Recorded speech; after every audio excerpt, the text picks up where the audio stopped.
ఓం నమో వెంకటేశాయ. దురవగ్రాహధామక దురధిగమనామక గోవింద గోవింద. త్వదీయ భక్తాః పరమాప్య సిద్ధాః త్వదీయ నిందాపరబుద్ధయోపి త్వదీరితం శబ్దమవాప్య సిద్ధాః త్వదీయ శబ్దాలపనేన చిత్రం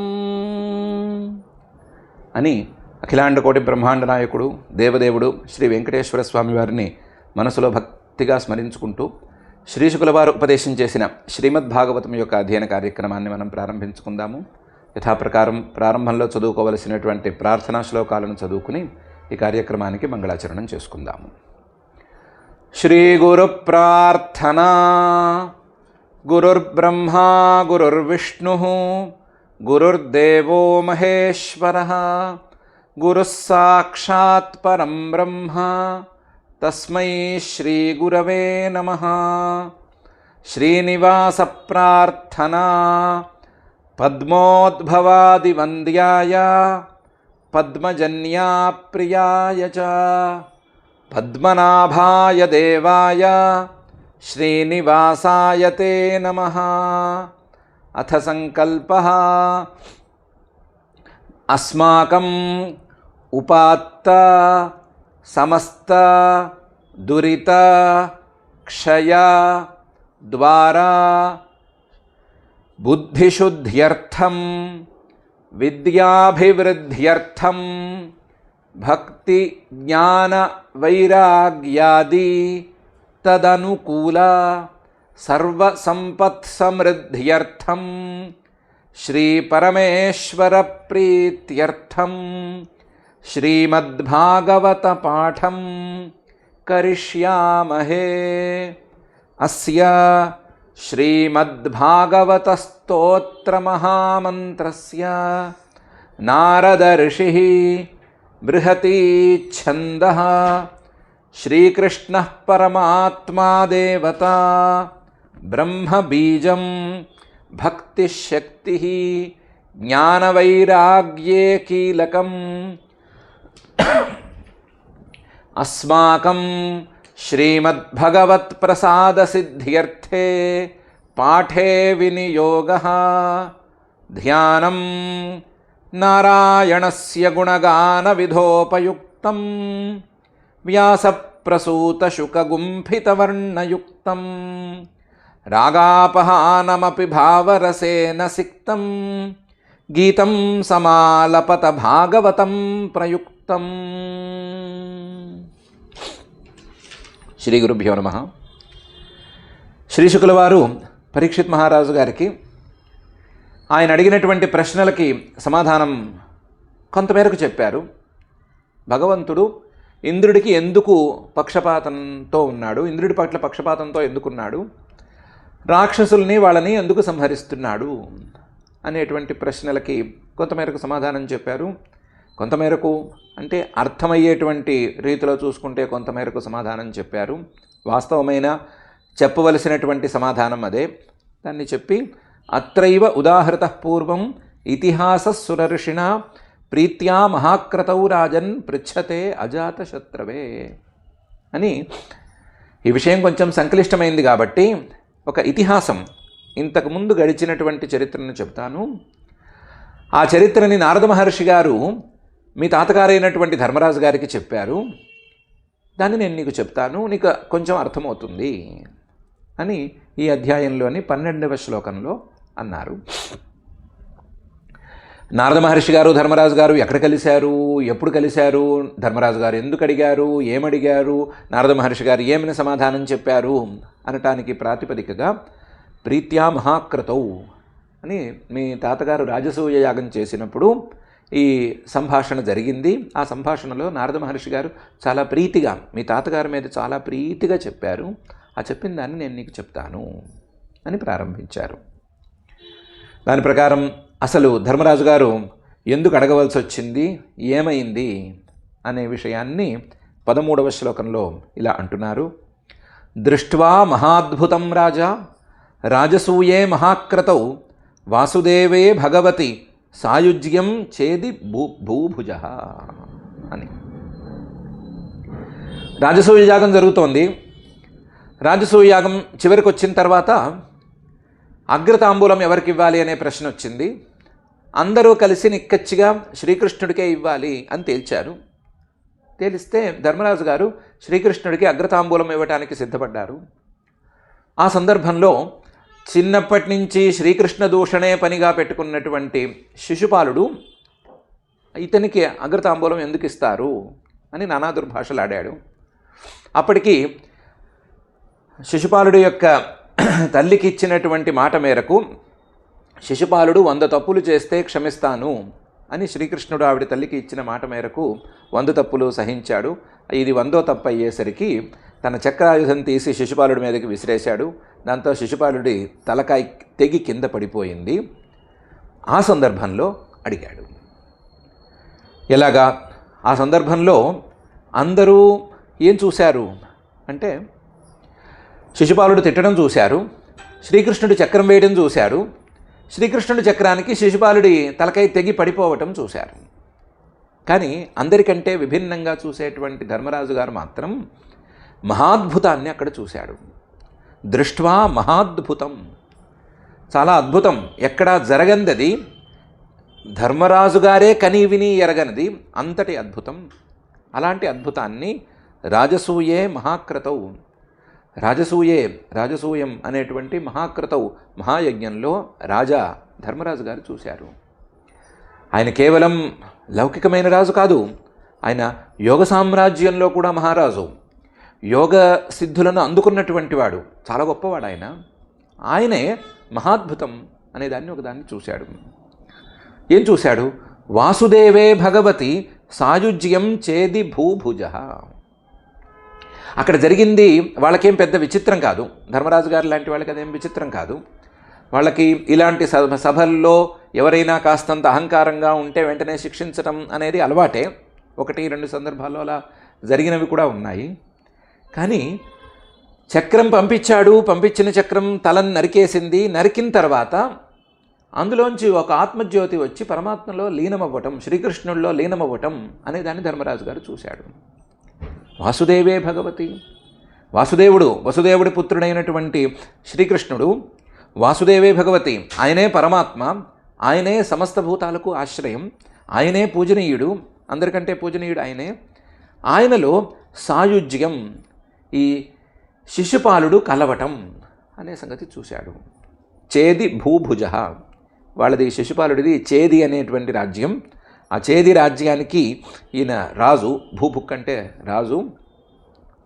ఈయన చేది భూభుజ, చేది రాజ్యానికి రాజు అయినటువంటి శిశుపాలుడు వాసుదేవే భగవతి సాయుజ్యం గతః అని చూశాడు. చూసేసరికి అద్భుతం అనిపించింది. ఆ అద్భుతం చూసి ధర్మరాజు గారిని నారద మహర్షి గారిని ప్రశ్న వేశాడు. దృష్ట్వా మహాద్భుతం రాజా రాజసూయే మహాక్రతౌ వాసుదేవే భగవతి సాయుజ్యం చేది భూభుజ. తత్రాసీనం సురఋషిం రాజా పాండుసుతః క్రతౌ పప్రచ్ఛ విస్మితమనాః మునీనాం శృణ్వతామిదం. ధర్మరాజు గారు ఈ అద్భుతాన్ని చూసి ఆశ్చర్యపోయి తత్ర ఆసీనం, ఆ సభలోనే కూర్చునున్నారు. ఎవరు? సుర ఋషి, దేవతలకు ఋషి అయినటువంటి దేవర్షి అయినటువంటి నారద మహర్షి.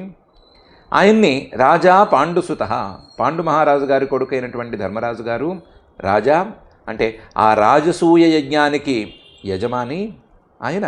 క్రతౌ, ఆ రాజసూయంలోనే పప్రచ్ఛ, అడిగాడు. అడిగేటప్పుడు విస్మిత మనాహ, చాలా ఆశ్చర్యం, మనసు నిండా ఆశ్చర్యం నిండి ఉండగా అడిగాడు. మునీనాం శృణ్వతాం ఇదం, నారద మహర్షితో పాటు మిగతా మునులు కూడా ఉన్నారు, వాళ్ళు కూడా వింటూ ఉన్నారు. అడగటం నారద మహర్షి గారిని అడిగాడు, అందరూ వినేటట్లుగానే అడిగాడు, రహస్యంగా ఏమీ అడగలేదు, అందరూ వినేటట్లుగానే అడిగాడు. తత్రాసీనం సురఋషిం రాజా పాండుసుతః క్రతౌ పప్రచ్ఛ విస్మితమనాః మునీనాం శృణ్వతామిదం అని శ్రీశుకుల వారు ఈ 14వ శ్లోకంలో అంటున్నారు. ఏమని అడిగాడు? ఏమిక్కడ అద్భుతం, ఏంటి విస్మయం అంటే యుధిష్ఠిర ఉవాచ, ధర్మరాజు గారు అంటున్నారు, అహో అత్యద్భుతం హ్యేతత్ దుర్లభైకాంతినామపి వాసుదేవే పరే తత్వే ప్రాప్తిశ్చైద్యస్య విద్విష అని మొదలుపెట్టి. అహో, చాలా ఆశ్చర్యంగా ఉంది, అత్యద్భుతం, అత్యద్భుతం, అద్భుతాలలో కల్లా కూడా ఇది అత్యద్భుతం. ఎందుకంటే ఏతత్, ఇప్పుడు నేను చూసింది దుర్లభ ఏకాంతినామపి, ఏకాంత భక్తులకి పరమాత్మను తప్ప మరొకరిని, మరొక విషయాన్ని, మరొక వ్యక్తిని మనసులోకి రానివ్వని, మనసులోకి వాళ్ళందరికీ చోటివ్వని వాళ్ళకి కూడా దుర్లభ, అంత త్వరగా ఏమీ దొరకదు, చాలా కష్టపడితే కానీ దొరకదు, చిరకాలం పాటు, సుదీర్ఘకాలం పాటు శ్రమిస్తే కానీ దక్కదు. అలాంటి ఫలితం ఇది. దుర్లభ ఏకాంతినామపి, ఏకాంత భక్తులకు కూడా ఇప్పుడు ఈ శిశుపాలుడికి దొరికినటువంటి ప్రాప్తి దుర్లభమైనటువంటి ప్రాప్తి. ఏం ప్రాప్తి? వాసుదేవే పరేతత్వే ప్రాప్తి. వాసుదేవుల్లోనే చేరిపోవటం. వాసుదేవుడంటే ఏదో వసుదేవుడి పుత్రుడు అని నేను అనుకుంటున్నానని అనుకునేరు. వాసుదేవుడు అంటే కేవలం వసుదేవుడి పుత్రుడు అని మాత్రమే అనటం లేదు. పరేతత్వే వసంతి భూతాన్యస్మిన్నితి వసు దేవ దీవ్యతీతి దేవ అనే అర్థంలోనే అంటున్నాను. సమస్త భూతాలకు ఆశ్రయంగా ఉండే, అన్నిటికీ వెలుగునిచ్చేటువంటి పరేతత్వే, పరమతత్వమే అయినా, పరమతత్వం యొక్క ఒక రూపం అంతే అయినా, ఆ పరమతత్వమే అయినా, ఆ పరమతత్వంలో ఈ చేది భూపాలుడు శిశుపాలుడు లయించిపోయాడు. ప్రాప్తి చైద్యస్య, అందరూ ఆయనలోనే లయించిపోవాలి అనే మాట ఏమీ లేదు. వీడు విద్విష, ఆయన్ని ద్వేషిస్తున్నాడు. ద్వేషిస్తూ ఉండేటువంటి వాడు వీడు, ద్వేషించేవాడు, ఆయన చక్రానికి బలైపోయినటువంటి వాడు ఆయనలో ఎలా కలిసిపోయాడు అని.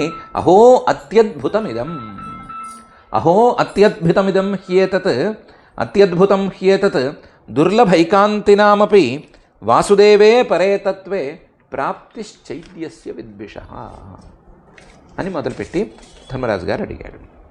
అందువల్ల ఏతద్వేదితుమిచ్ఛామః సర్వ ఏవ వయం మునే భగవన్నిందయావేన ద్విజైస్తమసి పాతితః అని అడిగాడు. ఏతత్ వేదితుమిచ్ఛామః, ఇది ఎలా జరిగింది అని తెలుసుకోవాలని నేను అనుకుంటున్నాను. నేనే కాదు, అందరికీ ఇదే సందేహం.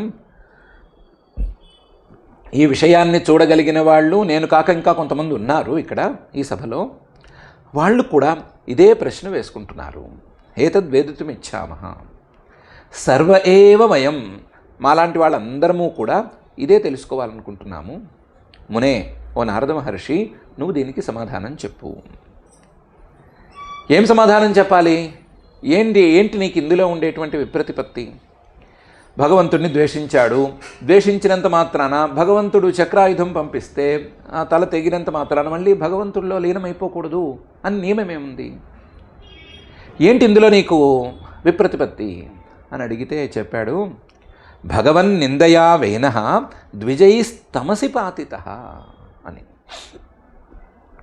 భగవంతుణ్ణి నిందిస్తే, భగవంతుణ్ణి నిందిస్తూ కూర్చుంటే వాడికి నరకం తప్ప మంచి ఫలితం ఉండదు అనే విషయం విన్నాను నేను. ఎలా విన్నాను? భగవంతుణ్ణి నింద చేసినటువంటి వేణుడు అనేటువంటి రాజు, అంగమహారాజు గారి యొక్క కొడుకు, ద్విజై భృగువు మొదలైనటువంటి బ్రహ్మర్షులందరూ కలిసి వచ్చినప్పుడు తమసి పాతితః, ఆ కొడుకు నరకంలో పడిపోయాడు. నరకంలో వాడిని పడేసింది ఎవరు అంటే ఈ బ్రాహ్మణోత్తములే పడేశారు. భృగువు మొదలైనటువంటి వాళ్ళే నరకంలో పాడేశారు. హుం అని ఒక హుంకారం ప్రయోగించారు. అంత మహాశక్తి సంపన్నుడైనటువంటి వేణుడు అక్కడికక్కడ కూలబడ్డాడు, అక్కడికక్కడ ప్రాణాలను విడిచిపెట్టాడు. విడిచిపెట్టిన వాడు నరకంలో పడిపోయాడు. తమసి పాతితః, నరకంలోకి తోసేశారు వాళ్ళు. భగవంతుణ్ణి నింద చేస్తే ఈ భృగువు మొదలైనటువంటి మహర్షులే నరకంలోకి తోసే మాట అయితే, భగవంతుణ్ణి నింద చేసినటువంటి శిశుపాలుడు కూడా నరకంలోకి వెళ్ళాలి కదా. అందులో భగవంతుడే ఎదురుకుండా ఉన్నప్పుడు ఆయన నరకంలోకి తోయాలే తప్ప తనలోకి లయం చేసుకోకూడదు కదా అని నా యొక్క విప్రతిపత్తి అని ధర్మరాజు గారు చెప్పారు. ఏతద్వేదితుమిచ్ఛామః సర్వే ఏవ వయం మునే భగవన్ నిందయా వేనః ద్విజైస్తమసి పాతితః. అని 16వ శ్లోకంలో ఈ మాట చెప్పి 17వ శ్లోకంలో అంటున్నాడు, దమఘోషసుతః పాపః ఆరభ్య కలభాషణాత్ సంప్రత్యమర్షి గోవిందే దంతవక్త్రశ్చ దుర్మతి అని.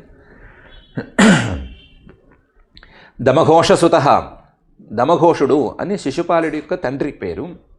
ఆ దమఘోషుడి యొక్క కొడుకు అయినటువంటి శిశుపాలుడు పాపః, పాప చింతన కలిగినటువంటి వాడు, మహాపాపాత్ముడు.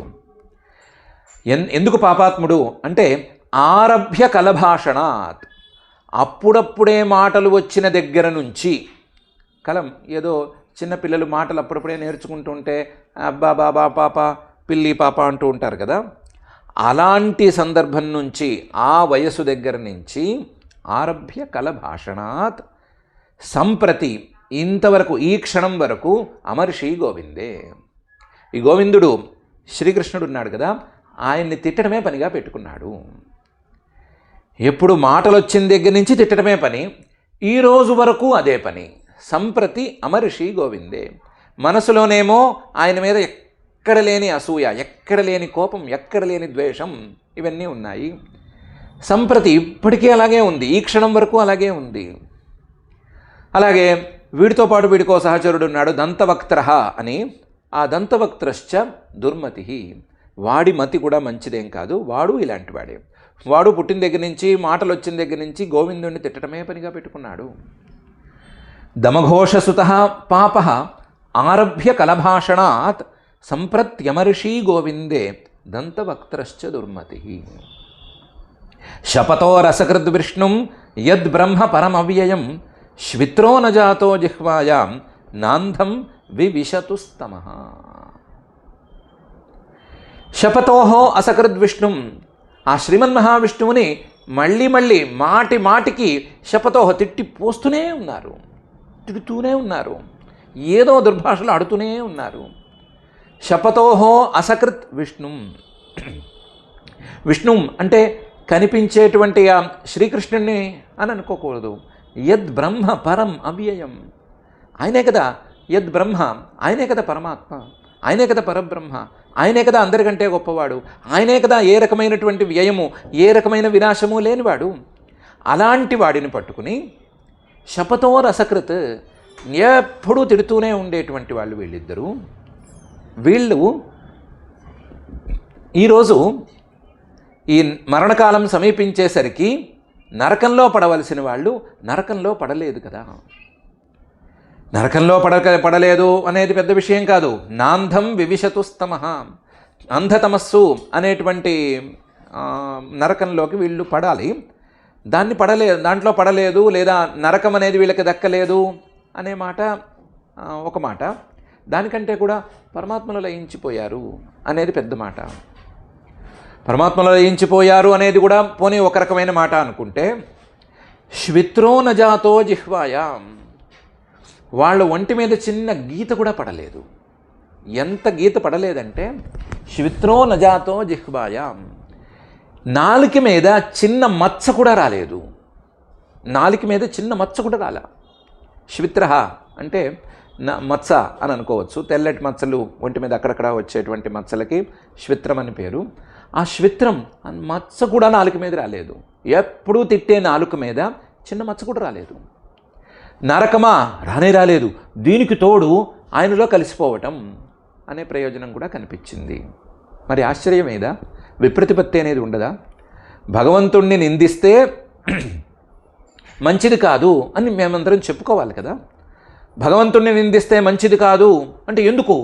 వేణుడిని చూసుకోండి, వేణుడు భగవంతుడిని నిందించాడు, భృగ్వాది మహర్షులు వచ్చేశారు, ఆయన్ని హుంకారంతో కొట్టేసి నరకంలోకి తోసేశారు అని ధైర్యంగా చెప్పుకునేవాళ్ళం ఇంతవరకు. ఈరోజు చిన్నప్పటి నుంచి మాటలు నేర్చిన దగ్గర నుంచి భగవంతుణ్ణి తిట్టేటువంటి వాడే శిశుపాలుడు. ఆ శిశుపాలుడికి ఇంతకాలం పాటు భగవంతుణ్ణి తిడుతూనే ఉన్నా సరే నాలుక మీద మచ్చ కూడా రాలేదు. వాడు మరణించిన తర్వాత నరకానికి ఏమీ పోలేదు, పరమాత్మలో లీనమైపోయాడు అంటే విప్రతిపత్తి కలగదా?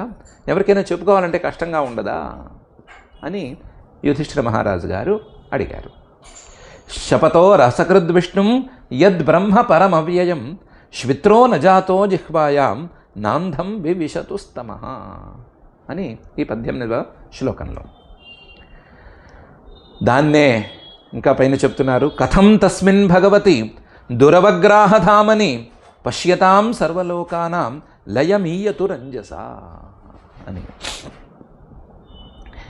ఇవి మిగతావన్నీ పోని, నాలుగు మీద మత్స రాలేదు, ఏం రాలేదు, అవన్నీ వదిలేసుకుందాం, నరకానికి పోలేదు అని కూడా పక్కన పెట్టేసుకుందాం. చివరిది మాత్రం నాకు సరిగ్గా అర్థం కావట్లేదు, ఆ పరమాత్మలో ఎలా లీనమయ్యారు. కథం తస్మిన్ భగవతి, ఆ పరమాత్మలోనే ఎలా లీనమైపోయారు. ఆ పరమాత్మలో లీనమైపోవటం అంటే సులభమా? దురవగ్రాహధామని, ఆయన స్థానాన్ని, ఆయన రూపాన్ని అందుకోవటం ఎవ్వరి వల్ల కాదు, సామాన్యుల వల్ల అయితే కానే కాదు. దురవగ్రాహం, ఆ రూపాన్ని పట్టుకోవటమే కష్టం, ఆ రూపాన్ని మనసుతో పట్టుకోవటం కష్టం, పట్టుకుని ఆ రూపాన్ని అందుకోవటం కష్టం, ఆ రూపానికి చేరుకోవటం కష్టం. ఏ రకంగా చూసినా సరే దురవగ్రాహంగా ఉండేటువంటి ధామ తేజస్సు ఆయన. అలాంటి తేజస్సులో తస్మిన్ భగవతి లయమీయతు, ఈ శిశుపాలుడు దంతవక్త్రులు ఇద్దరూ కూడా లయాన్ని పొందేశారు. పశ్యతాం సర్వలోకానాం, నాలాంటి వాళ్ళందరూ చూస్తూనే ఉన్నారు. చూస్తూనే ఉండగానే లయమీయతు అంజస, ఏమి వాళ్ళని ఏమీ ఎవ్వరూ అడ్డుకోలేదు, వాళ్ళకి అడ్డంకే లేదు, అలా టపటప కలిసిపోయారు.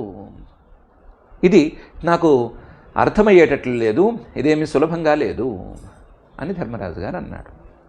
కథం తస్మిన్ భగవతి దురవగ్రాహధామని పశ్యతాం సర్వలోకానాం లయమీయతు రంజస అనే ఈ 19వ శ్లోకంలో. వాస్తవానికి శిశుపాలుడి వధ మాత్రమే ఇక్కడ జరిగింది. శిశుపాలుడు వధ జరిగినటువంటి సందర్భంలోని మాటలు ఇవి.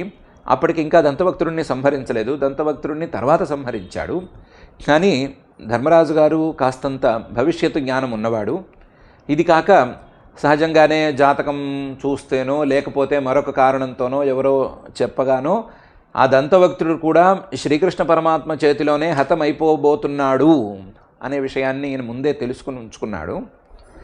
ఈ శిశుపాలుడు దంతవక్త్రుడు సమానంగా ఉన్నారు, సరి సమానంగా ఉన్నారు కాబట్టి శిశుపాలుడు పరమాత్మలో లయించిపోయినట్లే దంతవక్త్రుడు కూడా పరమాత్మలో లయించిపోవడానికి అవకాశం ఉంది అనే అభిప్రాయంలో ఉన్నాడు. ఆ అభిప్రాయంతో ఇద్దరినీ కలిపి ఇక్కడ మాట్లాడుతున్నాడు. సందర్భం మాత్రం శిశుపాల వధ సందర్భం మాత్రమే. అడగటం ఇద్దరు గురించి అడుగుతున్నాడు. ఇద్దరు గురించి అడిగినట్లు చెబితే మనకు పైన కథలో కూడా సౌకర్యం ఉంటుంది అనే అభిప్రాయంతో దాన్ని శ్రీశుకుల వారు అనువాదం చేస్తున్నారు. కథం తస్మిన్ భగవతి దురవగ్రాహధామని పశ్యతాం సర్వలోకానాం లయమీయతు రంజస ఏతద్భ్రామ్యతి మే బుద్ధి దీపార్చిరివ వాయునా బ్రూహ్యేతదద్భుతతమం భగవాంస్తత్ర కారణం అని అడుగుతున్నాడు. ఏతత్ భ్రామ్యతి మే బుద్ధి, ఈ విషయంలో నాకేమీ స్థిరంగా నిశ్చయం కలగటం లేదు. మే బుద్ధి భ్రామ్యతి, నా బుద్ధి కదిలిపోతోంది. ఎందుకు ఇలా అవుతోంది? భగవంతుణ్ణి నిందించడం తప్పు కదా, తప్పైతే వేణుల్లాగా దండనే కదా రావాలి. వీళ్ళు భగవంతుణ్ణి నిందిస్తూనే ఉన్నారు కదా, వీళ్ళకి దండన రాలేదు, కనీసం చిన్న మచ్చ కూడా పడలేదు, కానీ పరమాత్మలో లయమైపోవటం అనేది ఇలా కుదురుతోంది. ఇదేం పద్ధతి అనే విషయంలో నాకు ఆలోచన స్థిరంగా లేదు, కదిలిపోతోంది. ఏతత్ భ్రామ్యతి మే బుద్ధి దీపార్చిరివ వాయున, ఒకవేళ నిర్ణయం చేసుకుందాము, నిశ్చయంగా ఒక మాట అనుకుందాము అనుకున్నా సరే వాయువుతో, గాలితో దీపం తాలూకు వెలుగు కదిలిపోయినట్లుగా ఈ సందేహాలతో నా నిర్ణయం కదిలిపోతోంది. స్థిరమైన నిర్ణయం కలగటం లేదు. దీపార్చిరివ వాయున, అందువల్ల అద్భుతతమం, ఇది నా బుద్ధితో నేను అర్థం చేసుకోగలిగింది అని అనుకోవటం లేదు. నువ్వే బ్రూహి, చెప్పు. బ్రూహ్యేతత్ అద్భుతతమం భగవాంస్తత్ర కారణం. నీలాంటి పూజనీయులు, నీలాంటి గురువులు వీళ్ళు చెబితేనే తత్ర ఇలాంటి విషయాల్లో సందేహాలు పోతాయి. నీలాంటి గురువులు చెప్పకపోతే ఇలాంటి విషయాల్లో సందేహాలు అలాగే ఉండిపోతాయి అని ధర్మరాజు గారు నారద మహర్షి గారితో అన్నారు. ఏతద్భ్రామ్యతి మే బుద్ధి దీపార్చిరివ వాయున బ్రూహ్యేతదద్భుతతమం భగవాంస్తత్ర కారణం అనే ఈ 20వ శ్లోకంలో. దాని తర్వాత నారద మహర్షి గారు ఏమనుకున్నారు అనే విషయాన్ని శ్రీశుక ఉవాచ. రాజ్ఞస్తద్వచ ఆకర్ణ్య నారదో భగవాన్ ఋషి తుష్టః ప్రాహ తమాభాష్య శృణ్వత్యాస్తత్సదః కథాః. రాజ్ఞ యుధిష్ఠిర మహారాజు గారు తద్వచ ఈ రకంగా మాట్లాడేసరికి ఆయన మాటల్ని నారద మహర్షి గారు ఆకర్ణ్య మొదలు విన్నారు, శాంతం విన్నారు. ఆయన భగవాన్ చాలా పూజనీయుడైన వాడు, ఋషి తత్వాన్ని దర్శించి ఉన్నవాడు, అలాంటి వాడు కాబట్టి ఈ ప్రశ్న వినంగానే తుష్ట మొదలు సంతోషించాడు. అమ్మయ్య, మంచి విషయం అడుగుతున్నాడు, మంచి విషయం చెప్పడానికి వీలుగా ప్రశ్న వేస్తున్నాడు అని ముందు సంతోషించాడు. సంతోషించి తుష్ట ప్రాహ సమాధానం చెప్పడం మొదలుపెట్టాడు. ధర్మరాజు గారు మేమందరము అడుగుతున్నాము అని అందరినీ కలుపుకుని అడిగాడు. కానీ తమాభాష్య నారద మహర్షి గారు మాత్రం ధర్మరాజు గారినే సంబోధించి, మిగతా వాళ్ళు వినొచ్చు, వాళ్ళు కూడా అర్థం చేసుకోవచ్చు, కానీ సంబోధన మాత్రం ధర్మరాజు గారికే, ఇంత యోగ్యమైన సంశయాన్ని వెలిబుచ్చిన ధర్మరాజుకే సంబోధన అని తమాభాష్య ఆయన్నే సంబోధించి శృణ్వత్యాస్తత్సదః సభ మొత్తం వింటూ ఉండగా కథాః పైన చకచక కథలు చెప్పాడు. వాస్తవానికి ఇలాంటి విషయానికి 1-2 మాటల్లో సమాధానం చెప్పాలి అని అనిపిస్తుంది అందరికీ. అలా కాకుండా విస్తృతమైన సమాధానమే చెప్పాడు. కథ దానికి ఒక కథే చెప్పాడు, లేదా కథలే కొన్ని చెప్పాడు అని అంటున్నారు. రాజ్ఞస్తద్వచ ఆకర్ణ్య నారదో భగవాన్ ఋషి తుష్టః ప్రాహ తమాభాష్య శృణ్వత్యాస్తత్సదః కథాః అనే ఈ 21వ శ్లోకంలో ఏమని చెప్తున్నారు? నారద ఉవాచ. నారదుడు ఇలా చెప్తున్నాడు. నిందనస్తవ సత్కారం యక్కారార్థం కలేవరం ప్రధాన పరయో రాజన్ అవివేకేన కల్పితం అని మొదలుపెట్టి, ఏమయ్యా మహారాజా, ఏమంటున్నావు నువ్వు? ఏంటి నీకు ఇందులో ఉండేటువంటి విప్రతిపత్తి? శిశుపాలుడు జీవితాంతం అంటే మాటలు వచ్చిన దగ్గర నుంచి ఈ క్షణం వరకు పరమాత్మను తిడుతూ ఉన్నాడు అనే కదా అంటున్నావు. అలా తిట్టేవాడు పరమాత్మలో ఎందుకు కలిసిపోవాలి అనే కదా అడుగుతున్నావు. ఏంటి ఇందులో వచ్చిన ఇబ్బంది? పరమాత్మను తిడితే ఎందుకు అతను శిక్షణ అనుభవించాలి? పరమాత్మను తిట్టేవాడు శిక్షణ ఎందుకు అనుభవించాలి అంటే, వీడి తిట్టే తిట్లు పరమాత్మకు బాధను కలిగిస్తున్నాయి కాబట్టి పక్కవారికి బాధను కలిగించేటువంటి వాళ్ళు అందరూ కూడా దండనను అనుభవించవలసిందే. పక్కవారిని బాధిస్తేనే దండన అనుభవించే మాట అయితే, పరమాత్మను బాధిస్తే ఎంత దండన రావాలి అనే అభిప్రాయమే కదా. ఈ అభిప్రాయం తప్పు. ఈ అభిప్రాయం అయితే తప్పు. ఎందుకు? బాధించటం అంటే ఎవరిని బాధించాలి? శరీరాన్ని బాధించాలా? శరీరంలో ఉన్న ఆత్మను బాధించాలా? ఒకవేళ గనక శరీరానికి బాధే అయితే ఆ శరీరం పరమాత్మకు లేదు. ఎలా? నిందన స్తవ సత్కార న్యక్కారార్థం కలేవరం. ఈ శరీరమే వీటన్నిటికీ పాత్రం. ఏదైనా ఒక తిట్టు తిడితే ఆ తిట్టు దేనికి చేరుతుంది? శరీరానికి చేరుతుంది. నిందన. ఏదైనా పొగిడితే అది కూడా శరీరానికే చేరుతుంది. సత్కారం, ఏదైనా ఒక దండ వేస్తే లేదా పూజిస్తే గౌరవిస్తే అది శరీరానికే చెల్లుతుంది. తిరస్కరిస్తే, అవమానం చేస్తే లేదా ఏదో మొహాన నీళ్లు చల్లితే అది కూడా శరీరానికే చెల్లుతుంది. నిందన స్తవ సత్కార న్యక్కారార్థం కలేవరం. ఈ కలేవరం, ఈ శరీరం పరమాత్మకు లేదు.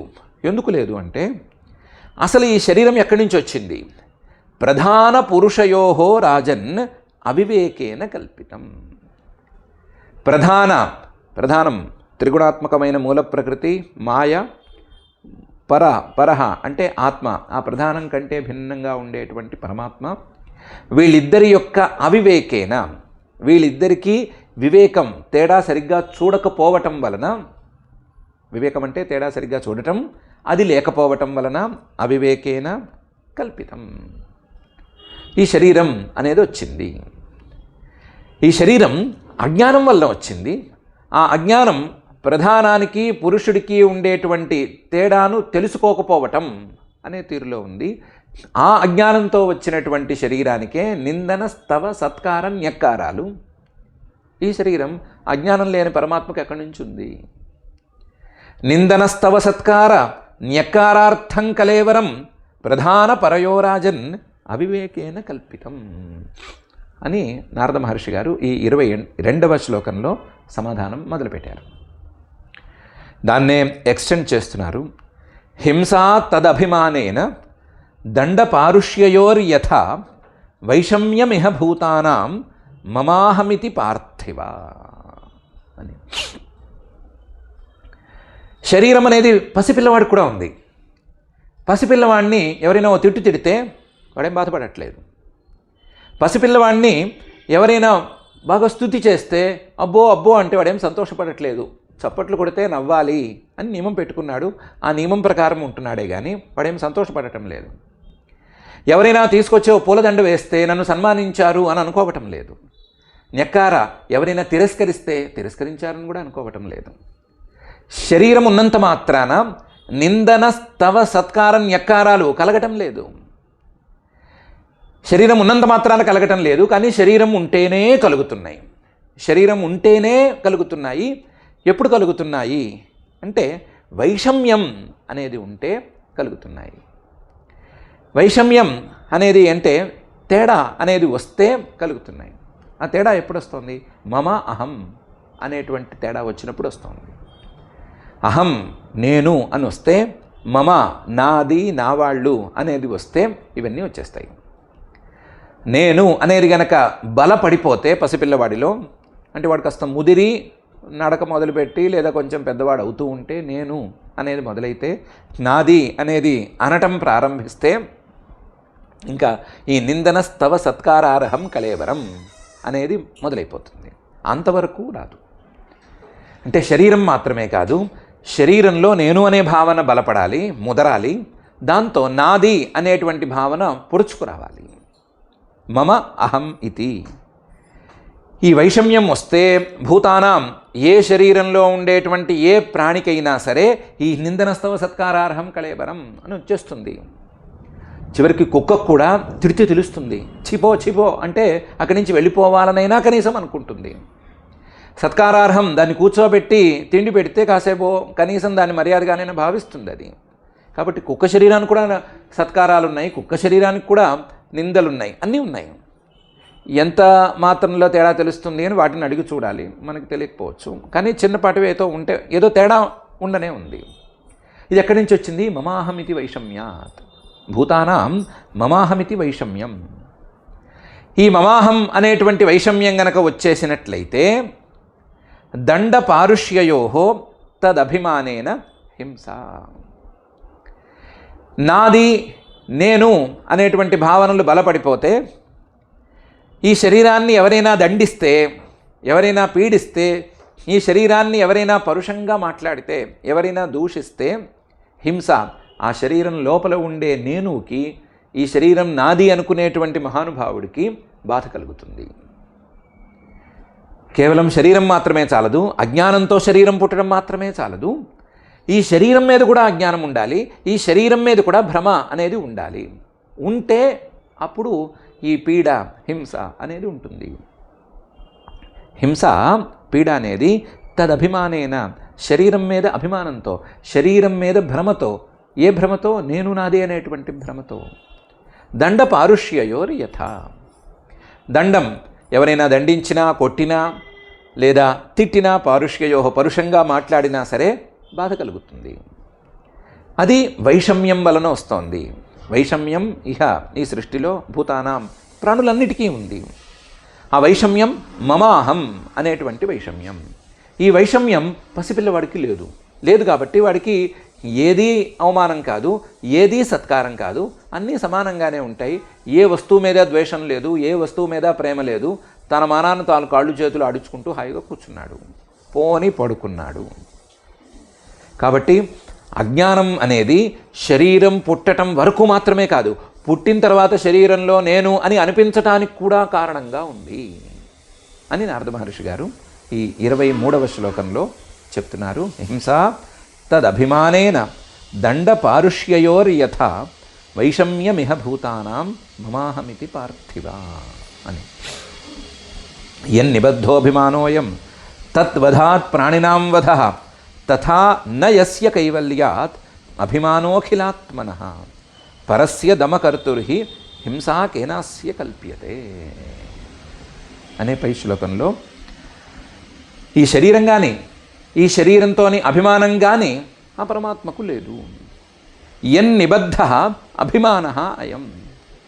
అభిమాన ఈ భ్రమం అనేది యన్నిబద్ధ శరీరంతో కలిసిపోయింది. శరీరం ఉన్నవాడికి, అజ్ఞానంతో శరీరం వచ్చిన వాడికి అజ్ఞానంతో ఆ శరీరం మీద అభిమానం లేదా ప్రేమ లేదా భ్రమ అనేది కలుగుతోంది. యన్నిబద్ధ అభిమాన అయం తద్వధాత్ ప్రాణినాం వధః. ఆ శరీరం మీద చిన్న గీత పడితే నా గీత పడిపోయింది అని అనుకుంటున్నాడు. ఆ శరీరాన్ని గనక కోసేస్తే అమ్మో అయిపోయింది, ఆ ప్రాణిని హింసించినట్లే అనే మాట వస్తుంది. తనను కోసేస్తే, తనను వధిస్తే అయ్యో నన్ను సంహరించేశారు అని ఎవరికి వాళ్ళు అనుకోలేకపోవచ్చు. కానీ ఏ శరీరాన్నైనా చూసే ఏ శరీరాన్నైనా సరే కోయటం చూస్తే అమ్మో ఈ ప్రాణిని ఇతను హింసించాడు అని అనుకుంటారు కదా. తద్వధాత్ ప్రాణినాం వధ. శరీరాన్ని గనక వధిస్తే ఆ శరీరంలో ఉండేటువంటి జీవుణ్ణి కూడా వధించినట్లే అని అనుకుంటారు. ఏదో ఎండిపోయిన చెక్క ముక్క అక్కడ ఉంటే దాన్ని ఎవరైనా రంపంతో కొస్తే ఎవరు ఫీల్ అవ్వరు. కానీ ప్రాణమున్న దేహాన్ని ఏమైనా చేస్తే మాత్రం అయ్యో అనవసరంగా హింసిస్తున్నారే అని అనుకుంటారు.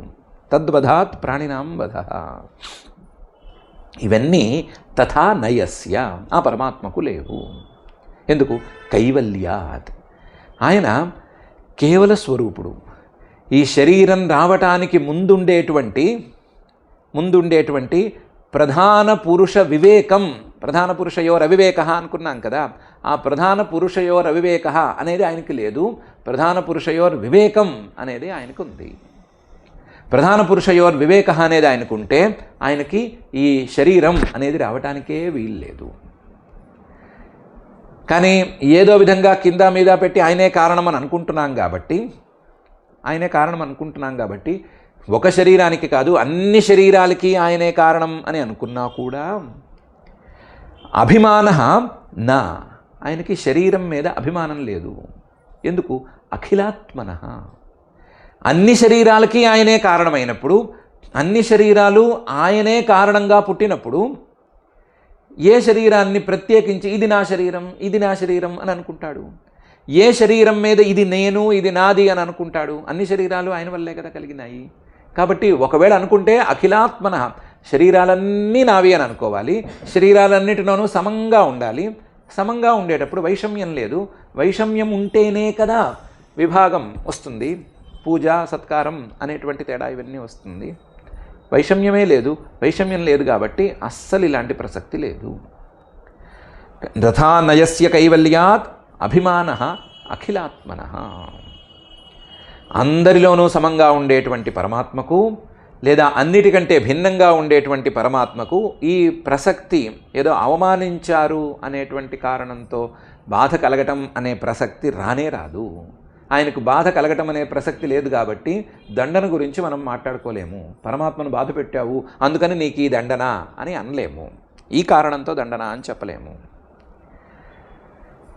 ఇది కాక పరస్య దమకర్తుర్హి, ఆయన దండించేవారందరికీ పై స్థాయిలో ఉన్నాడు.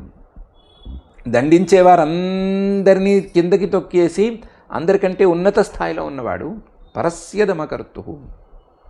అలాంటి వాడికి హింస కేనాస్య కల్ప్యతే. ఆయన్ని దండించగలిగిన వాళ్ళు లేదా ఆయన్ని బాధ పెట్టగలిగిన వాళ్ళు ఎవరున్నారు?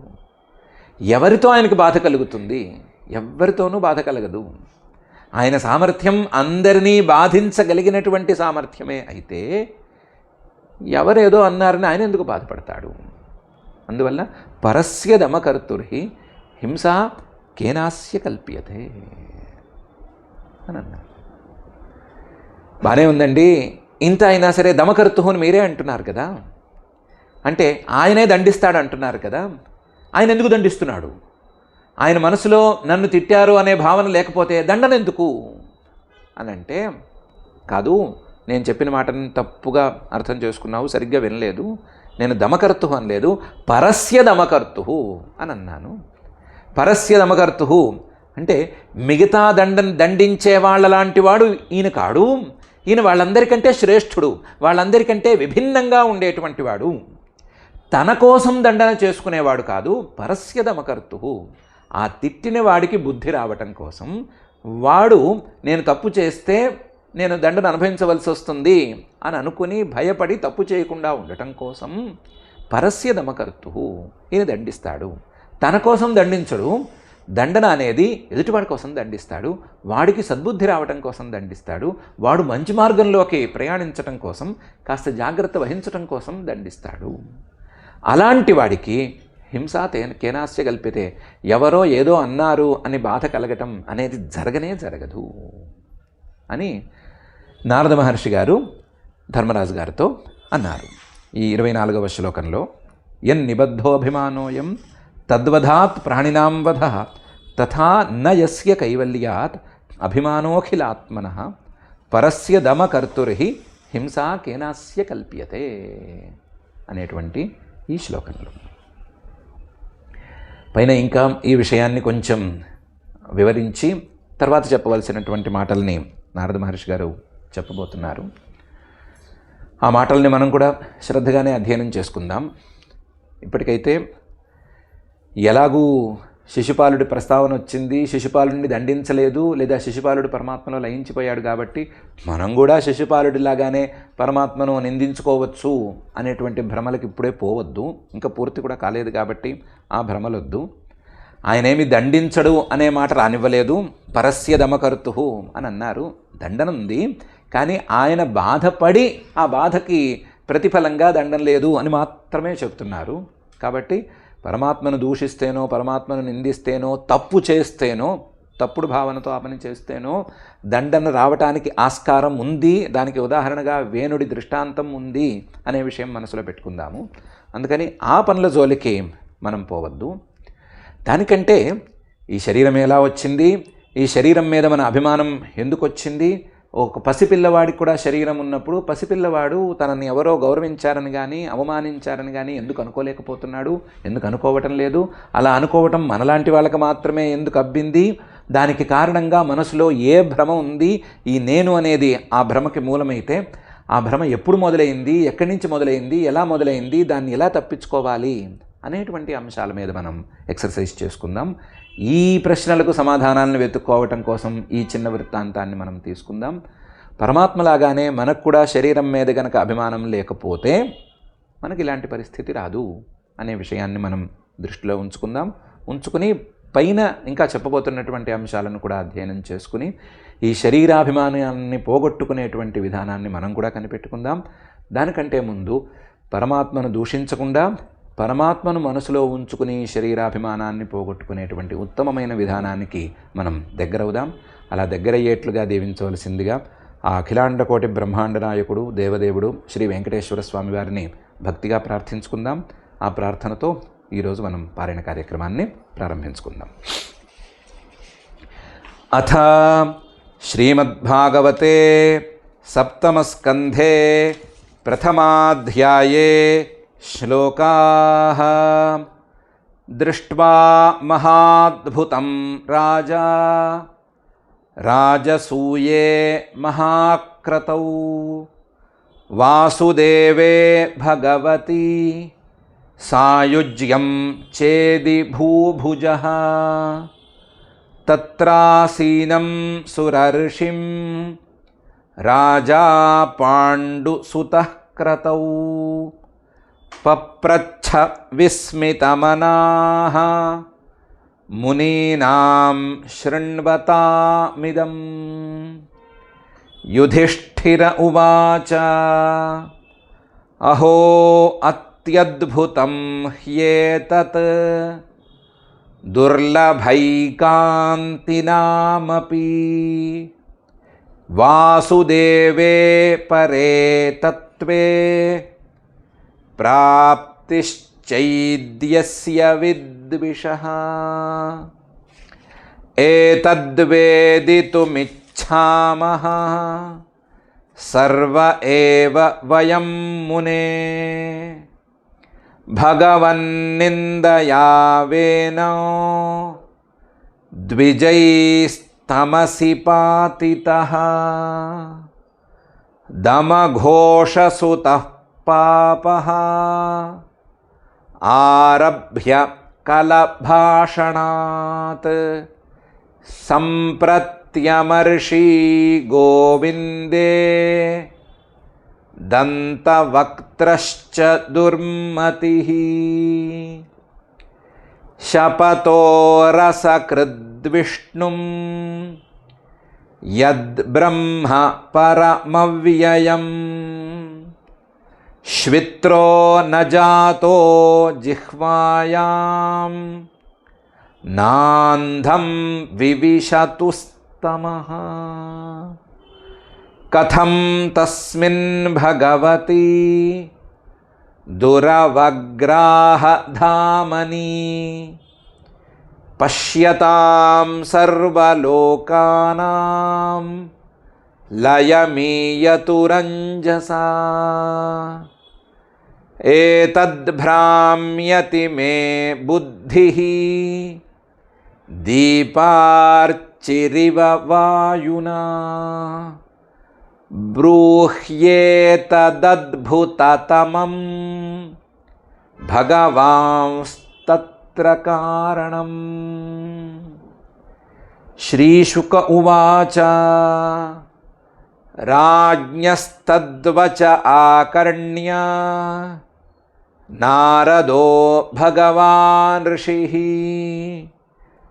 तुष्टः प्राह तमाभाष्य शृण्वत्यास्तत्सदः कथाः। नारद उवाच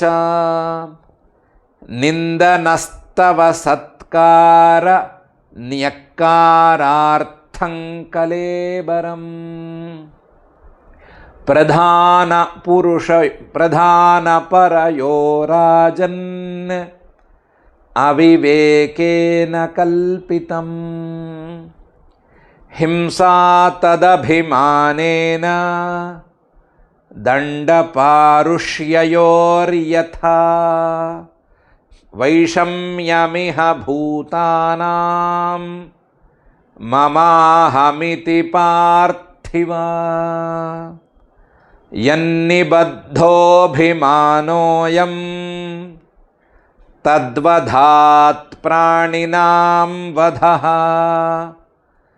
तथा नयस्य कैवल्यात् अभिमानोऽखिलात्मनः परस्य दमकर्तुर्हि हिंसा केनास्य कल्प्यते। इति श्रीमद्भागवते पारमहंस्यां संहितायां सप्तमस्कन्धे प्रथमाध्याये श्लोकाः। अथ क्षमा प्रार्थना यदक्षरपदभ्रष्टं मात्राहीनं च यद्भवेत् तत्सर्वं क्षम्यतां देव नारायण नमोऽस्तु ते।